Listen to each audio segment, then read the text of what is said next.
थोड़ी देर में दोबारा फिर गहरे बादल आ जाते, जम कर बरसने के लिए। वो तीनों सुबह से कई चक्कर लगा चुके थे, मगर दूर तक शाहरा सुनसान नजर आ रही थी।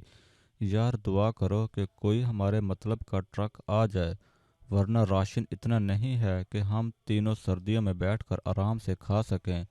जैगम भाई, शिकार तो मिलेगा ना, इससे गुजारा कर लेंगे। टमी ने उसकी परेशानी महसूस करके तसल्ली देने की कोशिश की। शिकार? बच्चे, अभी तो बर्फ़ पड़ी नहीं है, सिर्फ सर्दी बड़ी है, तो देख लिया कि शिकार कितना कम हो गया। ये परिंदे भी यहाँ बस चंद दिनों के मेहमान हैं। बर्फ़ पड़ते ही ऐसे गायब होंगे, एक भी नज़र नहीं आएगा। फिर जब ये सारा इलाका बर्फ़ से ढक जाएगा तो दरिया भी किनारों किनारों पर जम जाएगा। उस वक़्त हम मछली भी नहीं पकड़ सकेंगे। उस वक़्त जब सब कुछ बर्फ़ से ढक जाएगा तो यहाँ सिर्फ लोमड़ियाँ और भेड़िए होंगे, या फिर उनके शिकारी। उस वक़्त अपनी पनाहगाह से बाहर निकलना भी खतरे से खाली नहीं होता। क्यों, यूं कहो कि हमें अपनी पनाह में बहुत चौकन्ना रहना होगा, क्योंकि कभी कभी भूख और सर्दी के मारे खतरनाक जानवर और गर्मी की तलाश में घरों के आसपास मंडलाते रहते हैं। ऐसे में बाहर निकलना खतरे से खाली नहीं होता। खतरनाक जानवर? किस किस्म के खतरनाक जानवर होते हैं यहाँ? बाबर मुतजस्सिस था। सबसे खतरनाक तो भेड़िए होते हैं, गिरोह की शक्ल में रहते हैं। कोई उनके चंगुल में फंस जाए तो बचना नामुमकिन होता है। फिर छोटे चीते या गुलदैर भी होते हैं। ये बड़ा चालाक और फुर्तीला जानवर है। घात लगाकर शिकार को पकड़ता है और सीधा गर्दन दबोच लेता है। बचने का सवाल ही नहीं। और अगर भूख पागल कर रही हो तो लोमड़ियाँ भी खतरनाक हो जाती हैं। वो तो खिड़की या चिमटी से भी घर में दाखिल होने की कोशिश करती हैं। इसीलिए मैंने कहा था, हमें घर में भी इन दिनों चौकन्ना और होशियार रहने की सख्त ज़रूरत होगी। अच्छा यार, शाम हो रही है, चलो अपने काम पर चलते हैं। जैगम ने इशारा करते हुए उठकर कहा और अपने हिस्से का काली पट्टी का बड़ा सा पन्ना उठाकर कांधे पर रखकर नशेब की तरफ चला। बाबर ने भी उसी जैसी सफ़ेद पट्टी का पट्टा उठाया और वो भी उसके पीछे रवाना हो गया। टमी हाथ में एक गुलेल थामे उछलता कूदता उनके पीछे चल पड़ा। पिछले 3 दिन से वो इस काम में लगे हुए थे कि शाम को सड़क पर आते, सड़क के दरमियान बनी हुई सफ़ेद पट्टी पर काली चौड़ी टेप लगाते और सड़क के हम रंग होने के सबब उसे छुपा देती। फिर दूसरी सफ़ेद पट्टी इसी तरह लगाते हुए उसका रुख नशेब में जाने वाले गहरे खड्ड की जानिब कर देते। पहले दिन ये काम करते हुए टमी ने उससे पूछा, ये क्या कर रहे हो जैगम भाई? इस तरह पट्टियाँ लगाने से क्या होगा? तुमने कभी गाड़ी चलाई है? उसने सवाल किया। टमी ने नफ़ी में सर हिला दिया। तब वो बोला, होता ये है मेरे भाई कि रात के वक्त बड़ी सड़क पर गाड़ी चलाने वाले अंधेरे के सबब आसपास तो कुछ देख नहीं सकते। वो सिर्फ हेडलाइट्स की रोशनी में नज़र आने वाली इस सफ़ेद पट्टी को फॉलो करते हैं, क्योंकि ये सड़क के दरमियान में होती है। उन्हें मालूम होता है कि सफ़ेद पट्टी को फॉलो करते करते वो कभी इधर उधर नहीं भटकेंगे, बल्कि आराम से सफ़र करते रहेंगे। अब उन्हें क्या मालूम होगा कि इधर से सीधी राह बदल गई है।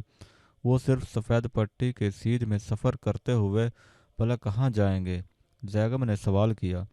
बेसाख्ता टमी के होंठों से निकला, खड्ड में, यानी सीधा खड्ड में। दुरुस्त, बिल्कुल दुरुस्त। बस यही काम करना है हमें।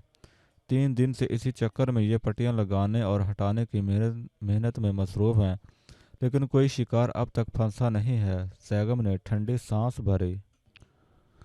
तो लगी रहने दो पट्टियाँ, रोज़ाना इतनी मेहनत करते हो, बाबर ने मशवरा दिया। अरे यार, तू मरवाएगा ऐसे ऐसे मशवरे देकर। अरे भाई, दिन की रोशनी में साफ नज़र आ जाएगा कि रात रास्ते को खड्ड की जानिब मोड़ने की कोशिश की गई है।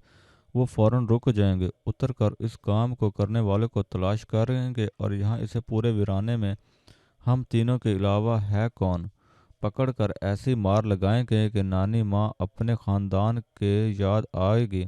हो सकता है ज़्यादा गुस्से में हो तो हमको इसी खड्ड में धकेल दें जहाँ हम उनके ट्रक समेत भेजना चाहते हैं, या फिर सख्त गुस्सा आ रहा हो तो वो हमारे इस वर्कशॉप को ही आग लगा दे। नहीं भाई, मैं ये नहीं कर सकता। वैसे भी सर्दियों में चोटें दुखती बहुत हैं। जैगम ने ऐसे अंदाज में कहा कि वो मुस्कुराने लगे। काफ़ी देर वो अपने काम में लगे रहे, यहाँ तक कि सूरज पहाड़ों के पीछे उतर गया। गहरी होती शाम में पहाड़ों की चोटियाँ गहरी सुरमई हो गईं और सरसब्ज खेतों को लहराने अपने लपेट में ले लिया। पूरी वादी एक यख बस्ता धुंधला अंधेरा सर्द महरी का एहसास बनकर फैल गया। सकूत का ऐसा आलिम था कि बारिश के बाद दरख्तों के नोकदार पत्तों से टपकती बूंदों की हल्की टप टप भी सुनाई दे रही थी। इसी बेपनाह खामोशी और साकित से उकताकर शायद तैमूर और टमी ने कोई गीत गाना शुरू कर दिया। पहले वो ऐसा हल्की आवाज़ में गा रहा था, फिर बाबर ने भी उसकी आवाज़ में आवाज़ मिलाई तो वो खुश हो गया। वापसी में वो तीनों गाते हुए आए थे और इसी तरह उन्हें हैबतनाक तन्हाई और खामोशी के डर पर काबू पा लिया था। वर्कशॉप वापस पहुंचे तो रात गहरी हो चुकी थी। साफ हो जाने वाले आसमान पर तारों की बारात उतरी हुई थी। इतने तारे, मैंने ज़िंदगी में कभी आसमान पर इतने तारे नहीं देखे। हमारी तरफ तो बहुत थोड़े तारे निकलते हैं ना बाबर भाई। टमी का सवाल सुनकर हंस पड़ा। तारे तो आसमान पर इतने ही होते हैं, मगर हर जगह वहाँ शहर की फिजा में धूल मिट्टी गैस और न जाने क्या क्या होता है, इसीलिए हम इन्हें देख नहीं पाते। यहाँ की फिजा में क्योंकि कोई आलूदगी नहीं है, ज़मीन से आसमान तक साफ सुथरी फिजा में बेशुमार सितारे साफ नज़र आ रहे हैं, इसीलिए तुम्हें लग रहा है कि यहाँ सितारे बहुत हैं और कितने करीब नज़र आ रहे हैं ना। लगता है थोड़ा उछल कर हाथ बढ़ाकर दो चार तारे तो मैं भी तोड़ ही सकता हूँ। हाँ बेटा, ज़रूर तोड़ना, मगर किसी के लिए कोई ऐसा जवान तारों को जेवर बनाकर पहना सके, वरना क्या फ़ायदा इस सारी मेहनत का। बातों के दौरान वो काम भी करते जा रहे थे। बाबर ने राख में दबे अंगारों को खुरेदा। टमी ने उस पर लकड़ियां ला कर रखी और फूंके मार मार कर उन्हें सुलगाने लगा। इस कोशिश धुएं ने उसकी आंखें नाक एक कर दी। फिर वो कोई धात का प्लेट नंबर का टुकड़ा था लाया और उससे पंखे की तरह आग पर झुलाया तो वो रोशन हो गई। जैगम पिछले कमरे से एक काले पतीले नुमा बर्तन में कुछ लेकर बाहर निकला और बोला, आज मैं तुम लोगों को बड़ा स्पेशल पुलाव बनाकर खिलाऊंगा। टमी, इसमें बहुत सारा पानी डाल दे। ये कहते हुए उसने उस बर्तन को सुलाग में अटका कर आग के आसपास रखे पत्थरों पर रख दिया।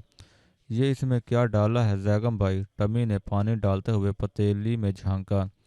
यहाँ गर्मियों में एक फल बड़ी कसरत से पैदा होता है, कुछ खट्टा मीठा सा जायका होता है, वो मैं जमा करके रख लेता हूँ। इसमें वो फल है, कुछ चावल है, नमक है और अब इसमें दोपहर का बचा हुआ गोश्त और हड्डियाँ भी डाल देता हूँ। और ये सब अहम चीज़ तो डाल रहा हूँ, पानी। बस एक आधे घंटे में ये शाही पुलाव तैयार हो जाएगा। खाकर मज़ा न आए तो पैसे वापस। जैगम ने हंसते हुए कहा।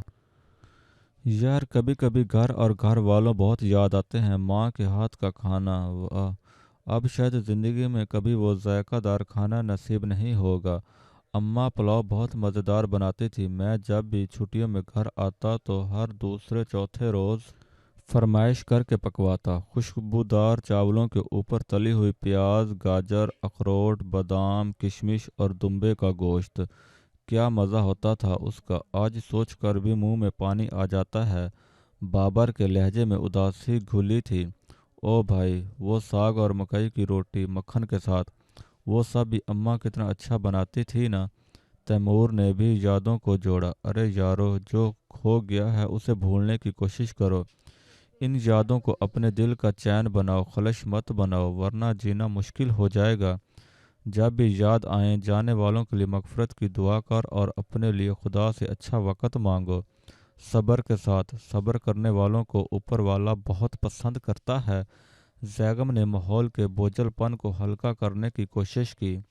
यार जैगम, क्या हम यहाँ भी ऐसी बस्ती नहीं बसा सकते जहाँ घर हों, घर वाले हों, जिंदा जीता जागता माहौल हो, प्यार हो, मोहब्बतें हों? बाबर ने खोए खोए अंदाज में कहा। यार, यहाँ हम सिर्फ तीन हैं। हम तीन अगर बस्ती बसा सकते हैं तो हमने बसाई हुई है। लेकिन तेरे जहन में जिस बस्ती का तस्वर भनक रहा है वो सिर्फ شادیاں کر کے ہی بسائی جا سکتی ہے۔ او میرے بھائی، شادی کے لیے ایک عدد لڑکی کا ہونا بے حد ضروری ہے، جو یہاں دور دور تک نہیں بلکہ تصور میں بھی نہیں ہے۔ اسی لیے صبر، صرف صبر۔ ادھر سامنے بستی سے لڑکی لاؤ، اس سے شادی کرو، ٹمی نے سر ہلاتے ہوئے مشورہ دیا۔ ادھر سے لڑکی لانا تو دور کی بات، سوچنے کی کوشش بھی مت کرنا، ورنہ بستی تو کیا بسے گی، ہم بھی نست و نابود ہو جائیں گے ان ظالموں کے ہاتھوں۔ سمجھے چھوٹے نواب؟ خواب نگر۔